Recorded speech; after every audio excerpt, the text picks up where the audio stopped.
दोस्तों, हाल ही में ट्रंप ने अपने बयान से बहुत देशों को सदमे में डाल दिया। उस समूह के देशों की बात की है जिसकी जीडीपी 60 ट्रिलियन है।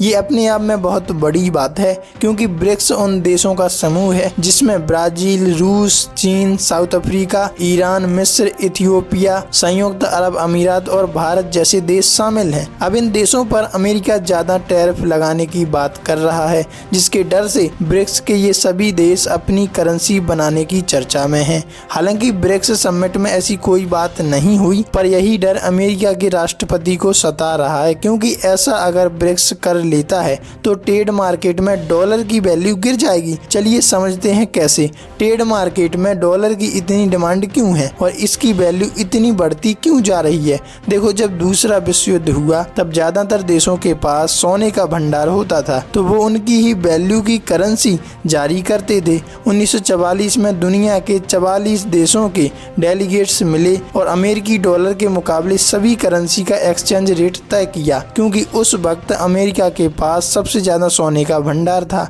और वो दुनिया की सबसे बड़ी स्थिर अर्थव्यवस्था था और इस तरह ट्रेड मार्केट में ये करेंसी टॉप पर है। अब मसला ये है कि अगर ब्रिक्स नई करेंसी जारी करता है तो अमेरिका को भारी नुकसान झेलना पड़ेगा क्योंकि स्विफ्ट नेटवर्क की वजह से ये अरबों डॉलर कमाता है, वो भी बैठे बैठे। तो वो कैसे कमाता है, आइए समझते हैं। मान लीजिए आपको पाकिस्तानी कारोबारी से $10,000 की सरसों खरीदनी है तो ये ट्रांजैक्शन 5 स्टेप में होगा। पहले स्टेप में आप भारतीय बैंक को $10,000 के बराबर भारतीय रुपए भेजेंगे। दूसरे स्टेप में भारतीय बैंकों का अमेरिका में खाता होता है, वहां से वो डॉलर में एक्सचेंज करके पेमेंट करने को कहेंगे। अब स्टेप 3 में भारतीय खाते वाला अमेरिकी बैंक दूसरे पाकिस्तानी खाते वाले बैंक में पैसा ट्रांसफर करेगा। चौथे स्टेप में दूसरा अमेरिकी बैंक पाकिस्तानी बैंक में पैसा ट्रांसफर करेगा और 5वें स्टेप में पाकिस्तानी बैंक से कारोबारी को पैसे मिल जाएंगे। और ये 1973 से चली आ रही है जिसमें आज के समय 200 से ज्यादा देशों के 11,000 बैंक शामिल हैं और सभी देशों को मिलाकर ये पैसा 8 ट्रिलियन के बराबर हो जाता है। और यही नुकसान डोनाल्ड ट्रंप को सता रहा है जिससे उन्होंने ब्रिक्स देशों पर 100% टैरिफ लगाने की बात कही है।